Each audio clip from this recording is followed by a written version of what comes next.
प्रभु जब अपनी शक्तियों का प्रकाश करते तो लगता है कोई त्रिभुवन में जिसकी रक्षा नहीं कर सकता।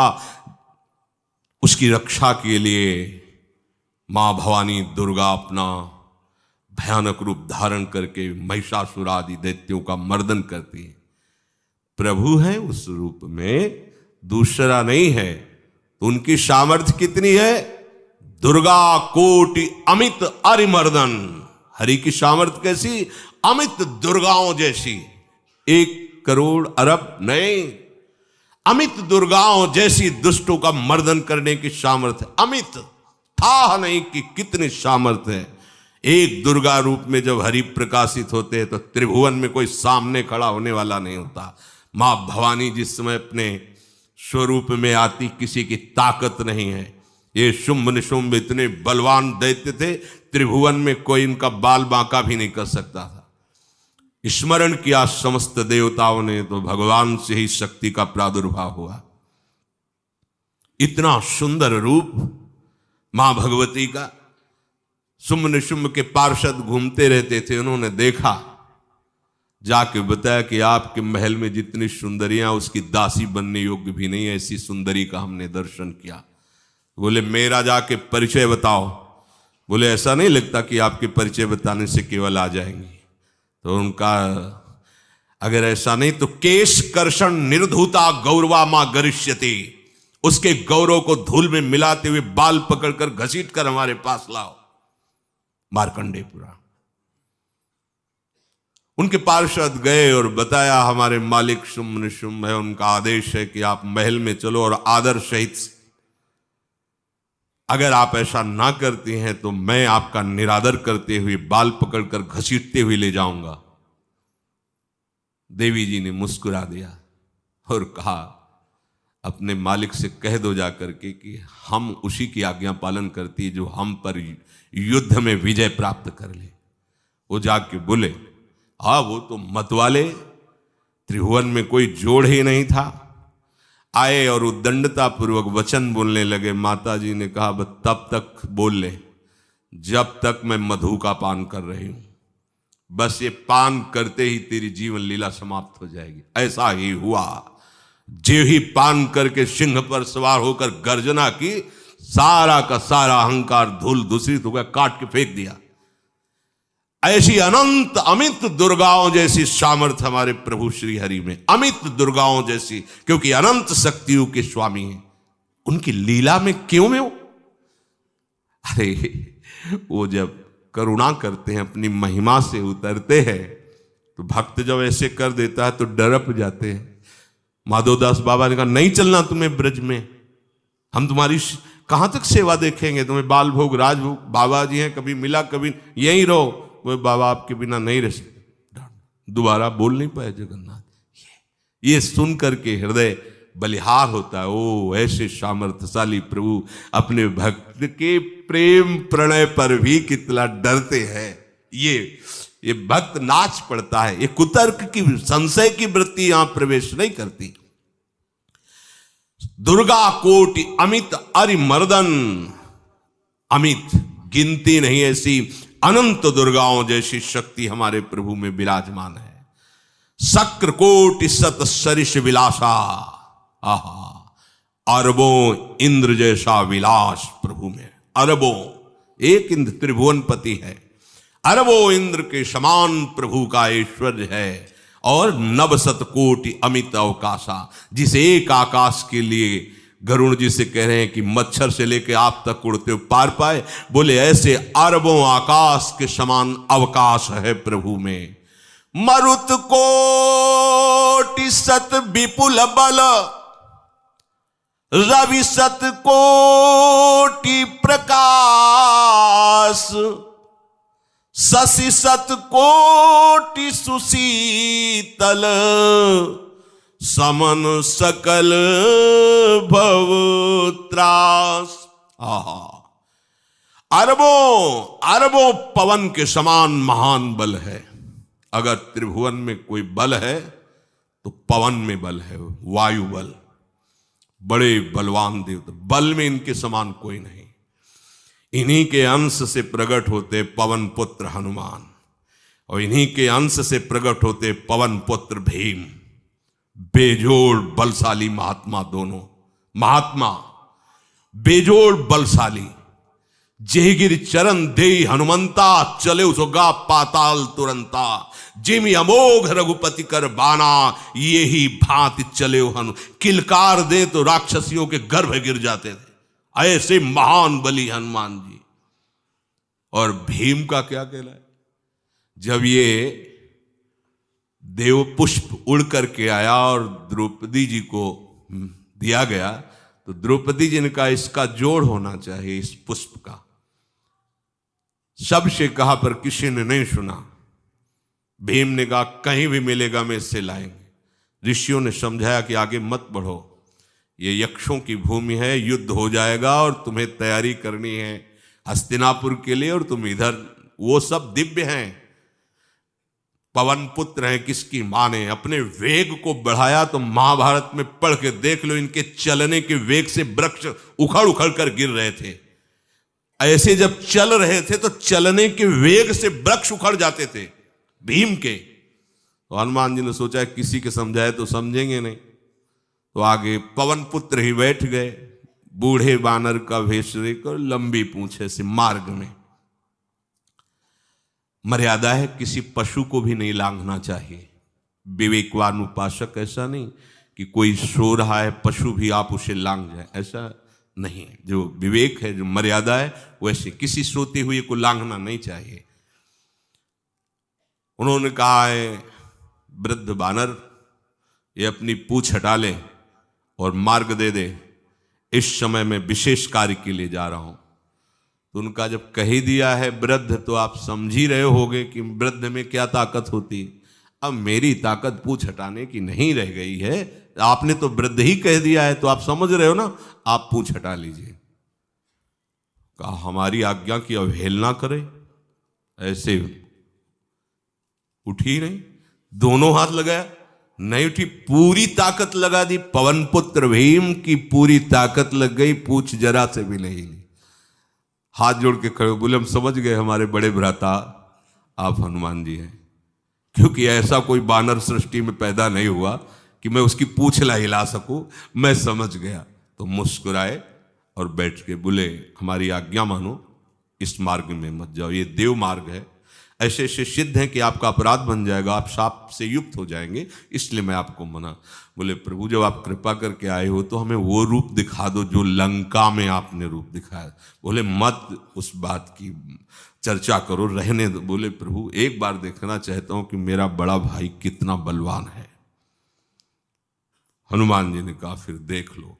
कनक भूधरा कार शरीरा, समर भयंकर अति बल। कांप गए भीम जी, हाथ जोड़ बोले भैया नीचे।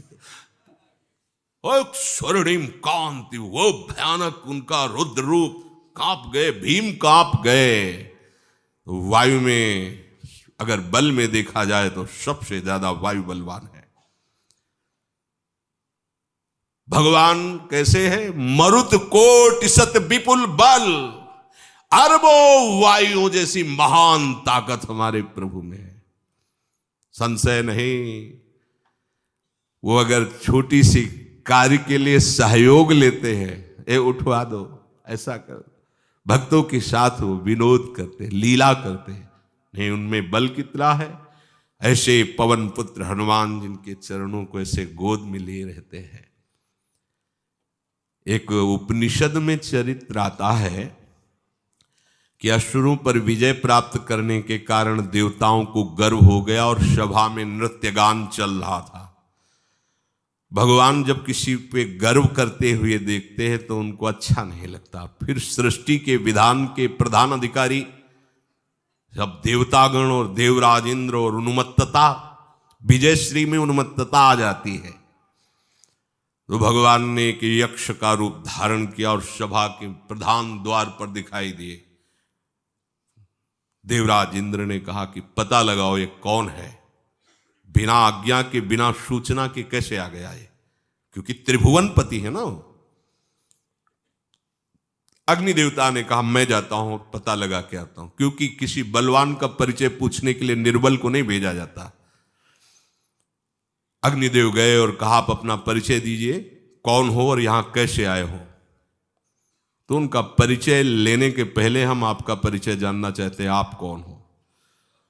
तो उन्होंने कहा कि मैं अग्निदेव हूं। सामर्थ्य आपकी, त्रिभुवन को उपले की तरह भस्म कर सकता हूं। मैं समस्त प्राणियों के उदर में बैठकर अन्न और जल का पचाकर जीवन दान देता हूं, जीवन पोषण करता हूं। अच्छा, एक तिनका फेंका, हम तुम्हारी बात तभी प्रमाणित, ये उपनिषद की बात, हम तुम्हारी बात तभी प्रमाणित मानेंगे जब तुम इस तिनके को जला दोगे। अब कोई अग्नि देवता से तिनका जलाने की बात कहे, सहज में दृष्टि डाली, कुछ नहीं हुआ, पूरा पावर लगा दिया। यक्ष जी ने मुस्कुरा कर कहा तुम तो कहते थे पूरे त्रिभुवन को उपले की तरह जला दूंगा, अब गिरीवा झुकाई पहुंचे। देवराज इंद्र ने कहा कौन है? बोले असमर्थ रहा उनका परिचय जानने में। वायु देवता, आप अपना परिचय बताइए। तो आप अपना परिचय जो आए हो तो हमें पहले बताओ, तब हम अपना परिचय दें। तो उनका मैं महान देव वायु हूं। बल आपका, संपूर्ण जीवों का जीवन हूं। अगर मैं रुक जाऊं तो एक भी क्षण सृष्टि टिक नहीं सकती, क्योंकि सब वायु से जीवित है। और मैं पूरे ब्रह्मांडों को तिनके से उड़ा सकता हूं। ये तिनका है, उड़ाओ। पूरी ताकत लगा दी वायु देवता ने, तिनका नहीं उड़ा। ग्रीवा झुकाई, वापस चले गए। अब देवराज इंद्र उठे, जे ही नजदीक पहुंचे यक्ष अंतर्धान हो गए और देखा साक्षात ब्रह्म विद्या दूर से मूर्तिमान ब्रह्म, और डांट लगाई कि तुम उनसे संभाषण करने योग्य भी नहीं हो, क्योंकि तुम सबसे बड़े सिंहासन पर बैठे हो और अहंकार करते हो।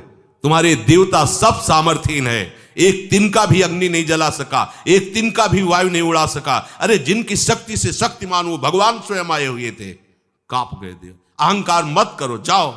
भगवान के बल से तुम विजयी हुए, देवताओं के बल से नहीं। देवताओं में जो शक्ति है वो उन्हीं के अंश से आई हुई है।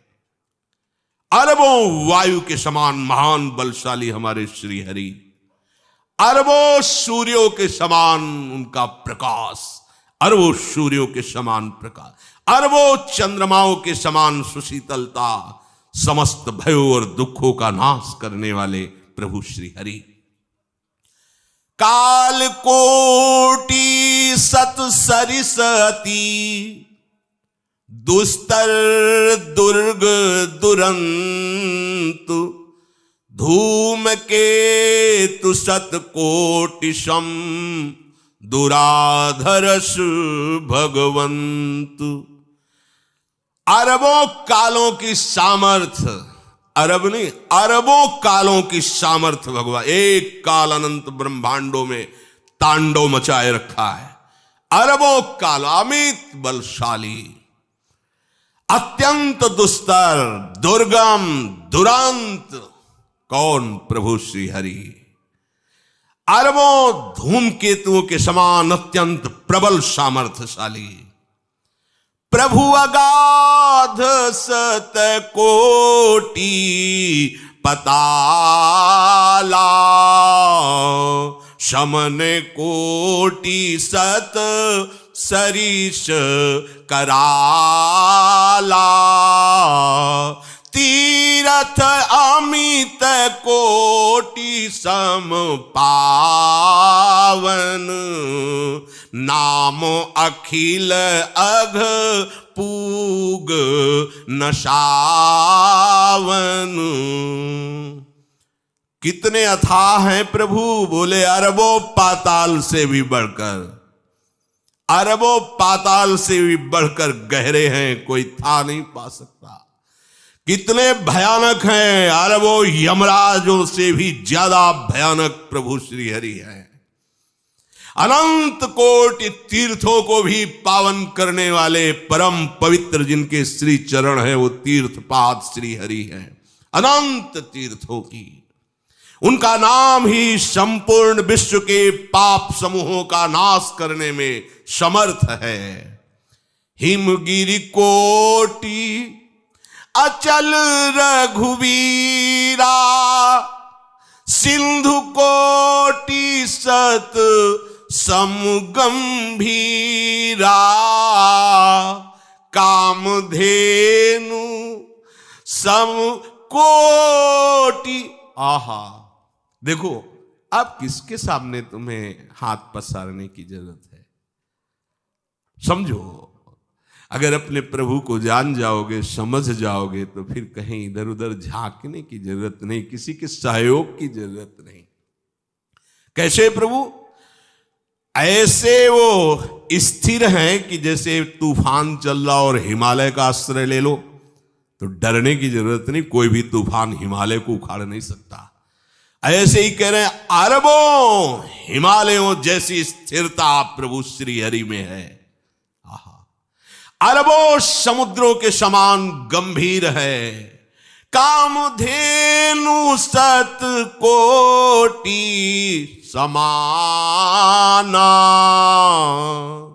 सकल काम दायक भगवाना, सारद कोटि अमित चतुराई, विधि सत कोटि सृष्टि निपुनाई, विष्णु कोटि सम पालन करता, रुद्र कोटि सत सम संघरता।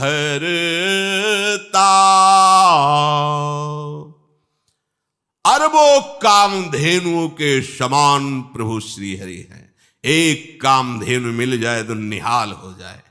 है हमारे श्री हरि कैसे? अरबों कामधेनुओं के समान है। इच्छित कामनाओं की पूर्ति कर दे उसे कामधेनु कहते हैं।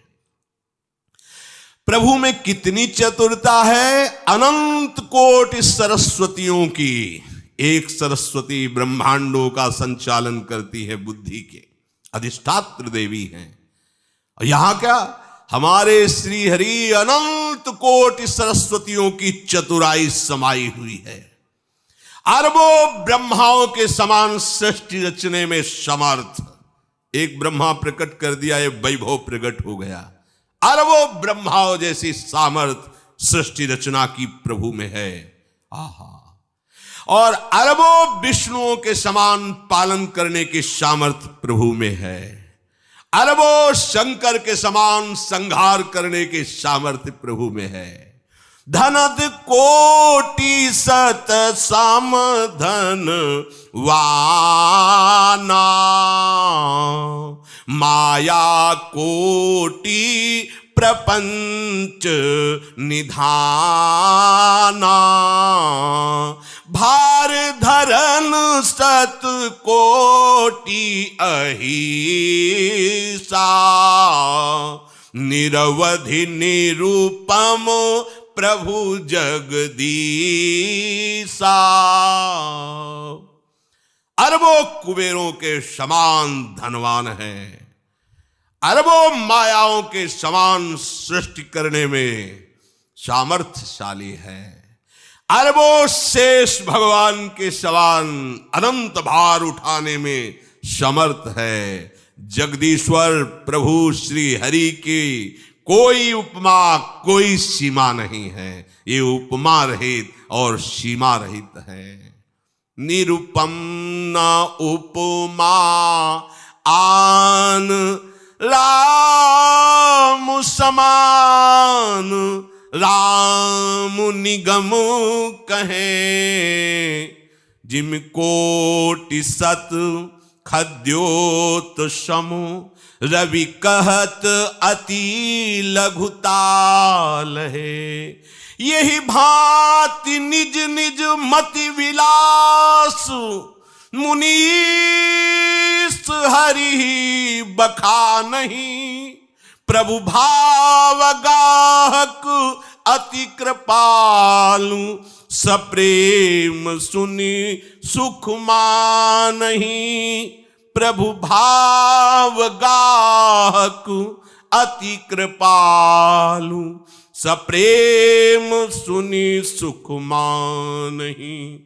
प्रभु श्री हरि उपमा रहित हैं, उनकी कोई अनंत ब्रह्मांडों में किसी से उपमा नहीं दी जा सकती। प्रभु के समान केवल प्रभु हैं, ऐसा वेद कहते हैं। अरबों जुगुनियों के समान यदि सूर्य को कहा जाए तो सूर्य का अपमान होता है, सम्मान नहीं। ऐसे ही जो अभी तक वर्णन किया गया उसको समझो। अरबों जुगनुओं के समान यदि सूर्य को कहा जाए तो सूर्य की प्रशंसा नहीं, एक तरह से अवहेलना है। आहा, इसी प्रकार अपनी बुद्धि के विकास के अनुसार मुनीश्वर, अपनी बुद्धि के विकास और प्रकाश के अनुसार मुनीश्वर प्रभु का वर्णन करते हैं। गुण महिमा नाम बल पर था कोई नहीं पाओ, आज तक कोई था नहीं। ऐसे प्रभु की लीला में कोई कुतर्क, कोई संशय, अब वो क्या बुद्धि है उसका खुद विचार करे।